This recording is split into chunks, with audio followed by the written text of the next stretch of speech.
ഇഫ്താറിന് നല്ലൊരു ടേസ്റ്റി ആയിട്ടുള്ള സ്വീറ്റ് ആയിട്ടുള്ള ഡെസേർട്ടാണ്. പിന്നെ ഗാർണിഷിംഗ് ഉള്ളതാണ്. ഹായ് ഗായ്സ്, എല്ലാവർക്കും ആദ്യം തന്നെ റംസാൻ മുബാറക്. അപ്പോൾ ഇന്ന് നമ്മുടെ റംസാൻ സ്പെഷ്യൽ എപ്പിസോഡ് സ്റ്റാർട്ട് ചെയ്യാണ്. അപ്പം ഇനി ഇഫ്താറിനുള്ള സ്പെഷ്യൽ റെസിപ്പി ആയിട്ടായിരിക്കും ഞാൻ വരിക ഇൻഷാ അല്ലാ. അപ്പം ഫസ്റ്റ് എപ്പിസോഡ് തന്നെ നമുക്കൊരു സ്വീറ്റ് ആയിട്ടുള്ള ഡിഷിൽ സ്റ്റാർട്ട് ചെയ്യാം. അപ്പം ഇഫ്താറിന് കഴിക്കാനുള്ള ഒരു ഡെസേർട്ടാണ് ഞാനിന്ന് ഉണ്ടാക്കുന്നത്. അതാണ് ചോക്കോ ചിപ്പ് ഡെസേർട്ട്. ഡെസേർട്ട് ഉണ്ടാക്കാനായിട്ട് മിൽക്ക് മെയ്ഡ്, ചൈന ഗ്രാസ് ഒന്നും തന്നെ ആവശ്യമില്ല. വളരെ സിമ്പിൾ ഇൻഗ്രീഡിയൻസ് വെച്ചിട്ടാണ് ഉണ്ടാക്കുന്നത്. അപ്പം ഇൻഗ്രീഡിയൻസ് എന്തൊക്കെയാണെന്ന് ചെക്ക് ചെയ്യാം. ചോക്കോ ചിപ്പ് ബിസ്ക്കറ്റ്സ് ആണ് യൂസ് ചെയ്തിട്ടുള്ളത്. ചോക്കോ ചിപ്പ് ബിസ്ക്കറ്റ്സ് ആകുമ്പം ചോക്ലേറ്റ് ബൈറ്റ്സ് ഉണ്ടാവും. പിന്നെ പാല് 1/2 litre, butter 20 gram, milk powder 2 table spoon, cornflour 2 table spoon, sugar 1/2 cup. പിന്നെ ഗാർണിഷിംഗ് ഉള്ളതാണ് മിൽക്കി ചോക്ലേറ്റ് ബാർ ഗ്രേറ്റ് ചെയ്തിട്ട് വെച്ചതാണ്. പിന്നെ നട്ട്സ്, ഡെസിക്കേറ്റഡ് കോക്കനട്ട്, ഇത് മൂന്നും ഗാർണിഷിങ്ങിന് വേണ്ടിയിട്ടുള്ളതാണ്. പിന്നെ വിപ്പിംഗ് ക്രീം ഉണ്ട്. മേലെ ഒരു ലെയർ വിപ്പിംഗ് ക്രീം കൊണ്ടാണ് ചെയ്യുന്നത്. അതിന് വിപ്പിംഗ് ക്രീമും കുറച്ച് ചോക്കോ ചിപ്പ് ബിസ്ക്കറ്റ് പൊടിച്ച് വെച്ചിട്ടുണ്ട്. ഓക്കെ, അപ്പം നമുക്ക് ആദ്യം തന്നെ ഒരു ട്രേ എടുക്കാം. എന്നിട്ട്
ഇനി നെക്സ്റ്റ് ലെയറിനുള്ള ഇതാണ് നമ്മൾ കുക്ക് ചെയ്തെടുക്കാനുണ്ട്.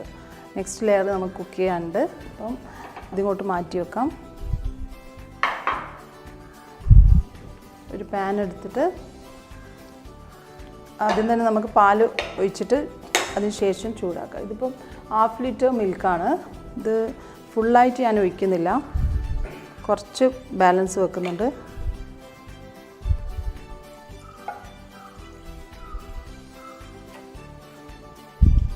കുറച്ച് ഇവിടെ വെക്കുന്നുണ്ട്, കാരണം നമുക്ക് കോൺഫ്ലോർ ഒന്ന് മിക്സ് ചെയ്യാൻ വേണ്ടിയിട്ടാണ്.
വെച്ചാൽ മതി. അപ്പം നമ്മളിങ്ങനെ ഇളക്കിക്കൊണ്ടിരിക്കുമ്പോൾ ഇതൊരു തിക്ക് ബാറ്ററായിട്ട് കിട്ടും. ഇതിപ്പോൾ ഞാൻ പറഞ്ഞല്ലോ ചോക്കോ ചിപ്സ് ആണ് യൂസ് ചെയ്യുന്നത്. അപ്പോൾ ചോക്ലേറ്റ് ആണ്, അതുകൊണ്ടാണ് ഞാനിപ്പോൾ ഇതിൽ ഒഴിക്കാൻ പോകുന്നത് ഹാസൽനട്ടിൻ്റെ എസെൻസ് ആണ് ഒഴിക്കാൻ പോകുന്നത്. അപ്പോൾ നിങ്ങളുടെ കയ്യിൽ വാനില എസെൻസ് ആണെങ്കിൽ വാനില എസെൻസ് യൂസ് ചെയ്യാം. പിന്നെ ഇതിപ്പോൾ 1 ടീസ്പൂൺ ഹാസൽനട്ടിൻ്റെ എസെൻസ് ആണ് ഒഴിച്ചിട്ട് നന്നായിട്ടൊന്ന് മിക്സ് ചെയ്യാം.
ഓക്കെ, അപ്പം ഇനി ഇതൊന്ന് ചൂടാറാൻ വേണ്ടിയിട്ട് വെക്കണം. ചൂടാറി കഴിഞ്ഞിട്ട് കുറച്ചൊന്ന് നമുക്ക് ഫ്രിഡ്ജിൽ വെച്ച് തണുപ്പിക്കാനുണ്ട്. കാരണം ഇതിൻ്റെ അപ്പർ ലെയർ ഞാൻ വിപ്പിംഗ് ക്രീം യൂസ് ചെയ്തിട്ടാണ് ഉണ്ടാക്കുന്നത്.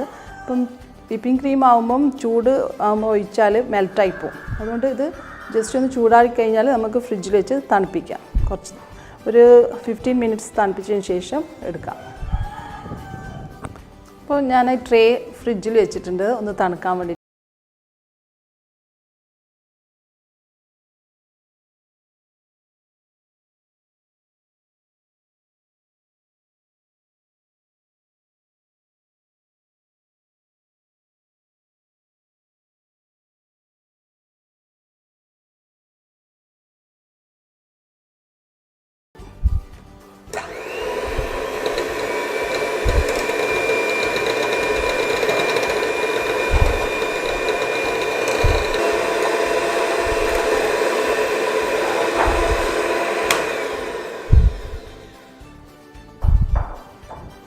ബീറ്റ് ചെയ്തിട്ടുണ്ട്. ഇതിലേക്ക് ചോക്കോ ചിപ്സ് ബിസ്ക്കറ്റ് തന്നെ പൊടിച്ചതാണ്, അത് ഇട്ട് കൊടുക്കാം. ഒരു 2-3 ബിസ്ക്കറ്റ്സ് ഞാൻ പൊടിച്ചിട്ടുണ്ട്,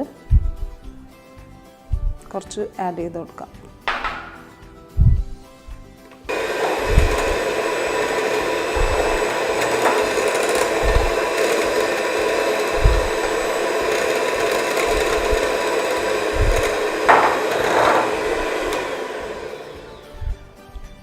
ഓക്കെ, ഇപ്പം ഏകദേശം ബീറ്റ് ആയിട്ടുണ്ട്, ക്രീമി ആയിട്ടുണ്ട്. ഇതിപ്പം എഗ് ബീറ്റർ ഇല്ലെങ്കിൽ പിന്നെ വിസ്കർ വെച്ചിട്ട് നന്നായിട്ട് ബീറ്റ് ചെയ്ത് എടുക്കേണ്ടി വരും, കുറച്ച് ടൈം എടുക്കും. അപ്പോൾ ഏകദേശം ഇത് ബീറ്റ് ആയിട്ടുണ്ട്. ഇനിയിപ്പം ട്രേ ഒന്ന് നമ്മൾ ഫ്രിഡ്ജിൽ വെച്ചിരിക്കുന്ന അത് തണുത്തതിന് ശേഷം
ഇഫ്താറിന് കഴിക്കാനുള്ള നല്ല ടേസ്റ്റി ആയിട്ടുള്ള ഒരു ഡെസേർട്ടാണ്. അപ്പോൾ എല്ലാവരും ട്രൈ ചെയ്ത് നോക്കുക.